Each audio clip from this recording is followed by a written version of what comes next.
Oh my goodness gracious, it really doesn't get much better. I got a comment during City of Angels that warned me, hey, brace yourself for the fourth one. It gets rough. God damn, man. This makes Salvation look like the first Crow.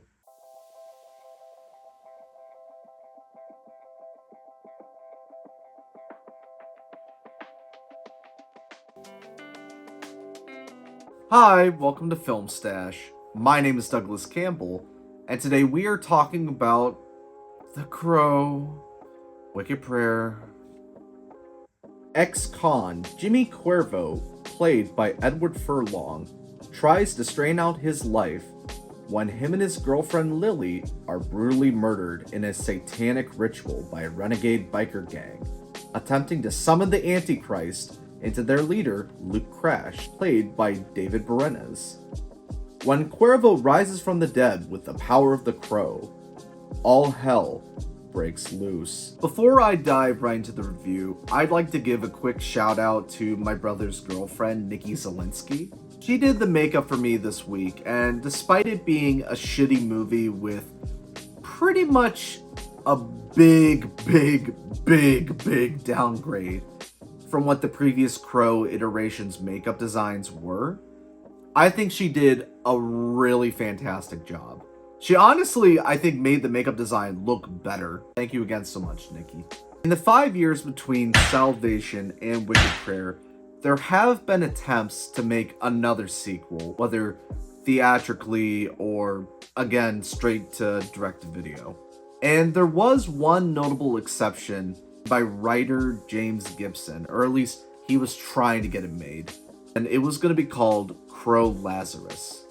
This film, it would have taken real-world influences from the world of rap and hip-hop, kind of like how the first film utilized the grunge and the rock scene of the 90s to try to create a unique experience. With what I was reading of the plot synopsis based off of this one article I found, the link to it will be in the description here below.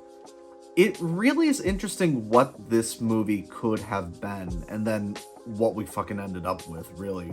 It's insane. I think it would have at least had somewhat of a cult classic status. Discussions were had to have DMX, the rapper DMX, star as this new Crow Lazarus. And the plot basically was going to be that this rapper was going to leave his fame behind because his fiancée, Mary, just got pregnant. And so, as he's going off to start his new life, Lazarus is betrayed by his childhood friend and business partner, Stone, which would have been played by Eminem. He orchestrates a hit and it murders Lazarus's fiancée. Seeking revenge for that murder, he ends up going after Stone, and both men end up getting killed. Later on, Stone wakes up in a hospital with a white crow greeting him, and then Lazarus returns to life with the traditional black crow itself. It basically would have set up a battle of good versus evil with two different crows bringing these men back to life, and then somewhere within the mix to kind of connect it to the first one, Ernie Hudson would have returned. And the reason why that it didn't get far into production was, again, the Weinsteins. Is it great, right? Yeah, let me just play the clip again for you. Hey, Weinsteins! Yeah, you go, Weinsteins! Messing with another property! Thank you, Weinsteins! Yeah! The Weinsteins, they thought a movie starring two rappers would not have done well. That was the reason why they didn't move forward with this project. If it had one, if it had just DMX, maybe they could have done it. But to have Eminem thrown in there, nah, too much. No one wants to see that. Get it out of here. I guarantee it would have been so much more interesting. But of course, we gotta go back to Wicked Prayer because that was the movie that actually got made. And, you know, why would I talk about a movie that didn't get made? I mean, really. I hope you're enjoying this video. Don't forget to like, subscribe, and share this with your friends. Any support will be greatly appreciated. And now, back to the stash. Unlike the previous Crow films that were based on the James O'Barr comic or were made specifically for the film, like it was based on no previous source material, This one was actually based on one of the several spin-off novels. The novel that they picked was also called Wicked Prayer. This one was written by an author named Norman Partridge, and from what I've read of the Amazon reviews for this story, there are people who like this novel quite a bit, and they really loosely, I repeat, loosely borrow from the source material. Like, there's like a couple of things that get put into the film. Like, if anyone who's watching this has actually read that book, I'd love to know, like, if they put much of anything from that book into the movie. Because I want to know. There's some shit that I have questions about. Here's the thing. I don't really have anything positive to say about this movie, so I'm just going to jump right into the mix here. So, as dumb as this sounds, I think the characters had quite a bit of potential in this thing. Because if you really look at the characters, there really is no one who is deemed morally good. Like, even our main crow, he accidentally murdered somebody. And then you have these bikers, some of them who were previously in jail or who are racist. There is no one technically good in this movie at all. And what could have made the story interesting? The story itself examines redemption and revenge, and what constitutes being justified to go after those things. And depending on your past, are you worthy of getting those things? And I think a story with characters like that who have such a gray or dark past, it could have made for an interesting dilemma or a challenge for the audience, and really for the story itself and those themes. But, you know, obviously from what you could tell, they don't go into it. When it comes to the films as a whole, they try to follow more a darkened, grungy city aesthetic that was pretty prevalent in the comics, except for maybe the third one that went more CW from budget. And this film, they did take a different approach by styling it more as a Western, in terms of the color scheme, the fact that they filmed it within the deserts of Salt Lake City, Utah. Like, there are a lot of beautiful shots of the outdoor scenery, and just seeing the junk within the desert, it does create an interesting atmosphere and environment that I think personally is quite different enough from the previous movies that it does make it stand out. But then once you look into the interior sets, it looks cheap as hell. It almost tricked me into thinking I was going to see a movie that has a highly stylized visual aesthetic, but no. This is even worse than the CW thing, because at least say what you will, the CW is competent at times, but this just looked ridiculously cheap. The outdoor settings really were selling it for me at first. The story itself, they also have interesting kernels of ideas that never truly pop. It's kind of there. You have an Aztec reservation that is mostly in control of this town that's a mining town, but then they want to build a casino. And then surrounding that town, you have white people that were working the mines of this town. And that could have created some interesting tension and some social commentary. But really, nothing comes of it. Really just an excuse to make some of the villains in the biker gang have a racist motivation. Even more wasted potential than what you did with the cop story. Because say what you will with Salvation, but like, the evil cops, they were cops doing it. The cops were the main villains the whole time. And even if you didn't dive into, like, the systematic racism that could be within the system of the police officers in America, they at least had the cops be the villains, and it was prevalent throughout the whole movie. But with this, it's just kind of there. Nothing comes of it. Oh well. And throughout the film, they have occasionally, not often, but they occasionally have cool fucked up imagery or trippy imagery that's kind of meant to evoke either the ultimate peaceful place or something wrong happening in the story. And that's also just there for no reason, really. Just kind of have it there because it looks cool, but it ultimately doesn't fully serve the main story at hand. Alright, let's just get this over with. I want to get right to the negative shit. Bird! Thanks!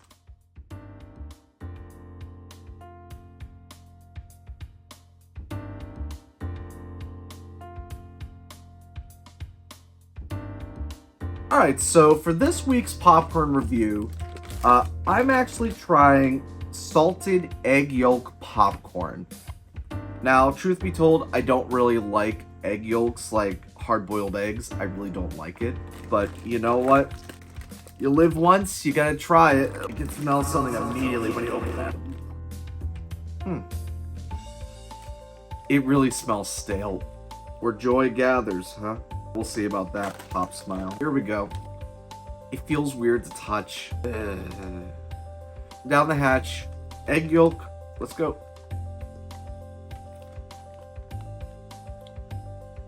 It does weirdly taste like egg.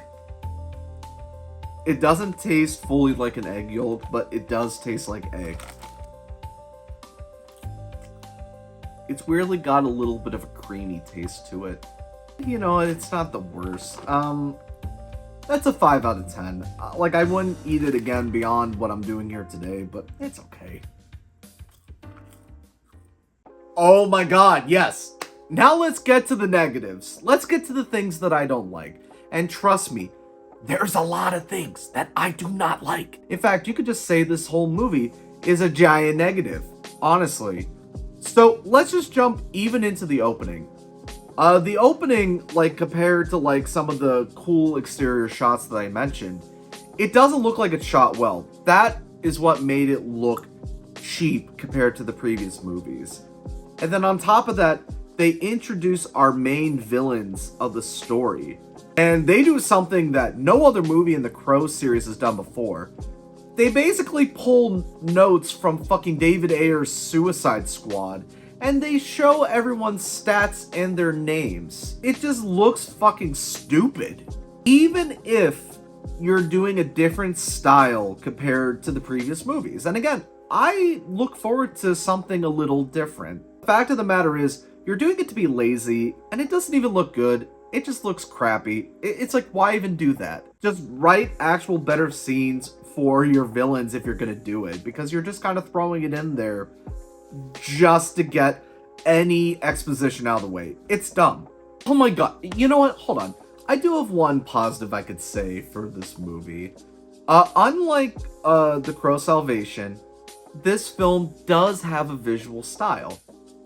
It's called bad. It's just a shitty visual style. It sucks. So most of the style, just you flash a red filter over the camera like I'm doing now, and then it's just flashes of slow-mo followed by flash mode with just a shaky camera.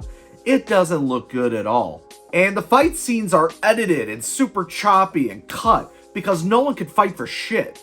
You compared the choreography to the first Crow, you know, Bruce Lee's son, Brandon Lee, kicking ass, doing gun fu and other stuff versus this movie where it's like, choppy, choppy, choppy. It's bad. It is such a fall from grace. Let's just jump right into this new Crow. Edward Furlong as the Crow, he is the worst Crow of them all. He sucks so bad. He's terrible. Now, despite past Crows feeling very derivative of Brandon Lee, Edward Furlong, he is the most derivative. He is literally just trying to copy some of his vocal performance and some of his tics, but without really understanding what he brought to the character even. It's so sad to watch. And I feel bad even saying it because I know Edward Furlong, he's had like some trouble in his personal life, and I don't want to bash it too much, but this was not a good role for him. It didn't work. It really looked like a little kid trying to pretend to be the Crow for Halloween. But with that shitty Crow performance combined with how they actually write the character in this movie, the Crow is a non-entity in a Crow movie. He's barely a presence at all, which that's not good. What am I watching this for other than the fact that I have to do it for a YouTube channel? Like, what's the point of watching it? Even looking into the villains of this movie, they fucking suck too. The main villain, Luke Crash, he is such a bland cardboard cutout of a character. He is barely intimidating as a villain. The only time he is watchable, mind you, it's whenever he's becoming more and more like the Antichrist near the end of the movie. Because somehow becoming the Antichrist means that you're harnessing your inner Jim Carrey. And that's how you perform the rest of the movie, is Jim Carrey doing Ace Ventura and other dumb bullshit. It's like, what the fuck is that? How is that supposed to be intimidating? Like, if you're harnessing the devil like the Antichrist, like, wouldn't you want to be intimidating? Why are you being like, alrighty then? What the hell is that? Honestly, what? Another notable performance in this film, it's Tara Reid as girlfriend of Luke Crash, who's trying to become an oracle and actually does something pretty horrific. There really isn't anything substantive even with that character. Throughout the whole movie, it almost seems like she regrets what she's doing, but either those scenes got cut, or the writing just wasn't there, and it was just an odd character choice that she decided to throw in there to make it seem like there's more to the character. It doesn't add up to too much either. So, the most frustrating thing about this movie is that very little happens.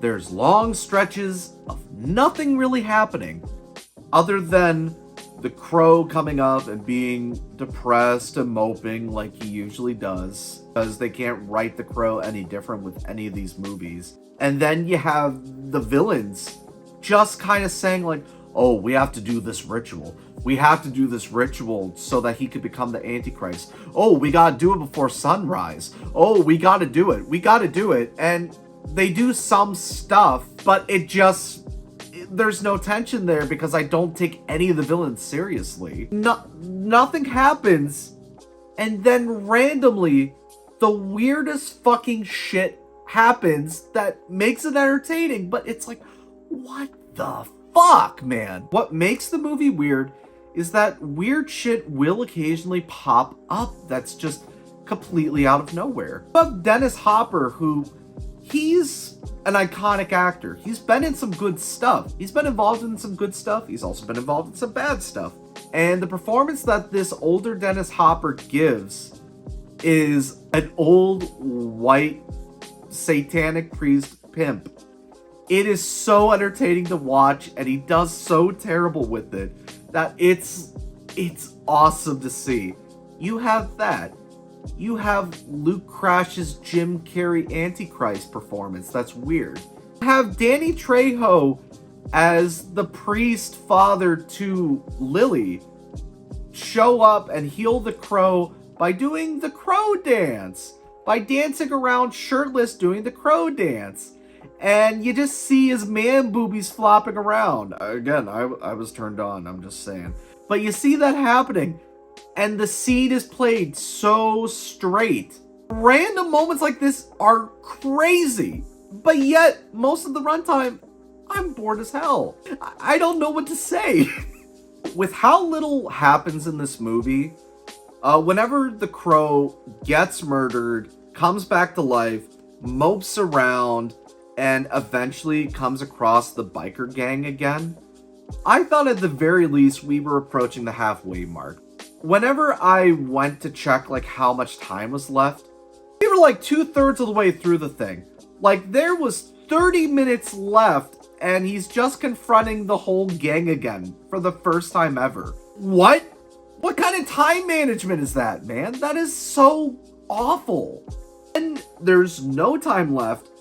All this crazy shit happens. And then it's like, what is it all for? What's even the point of it?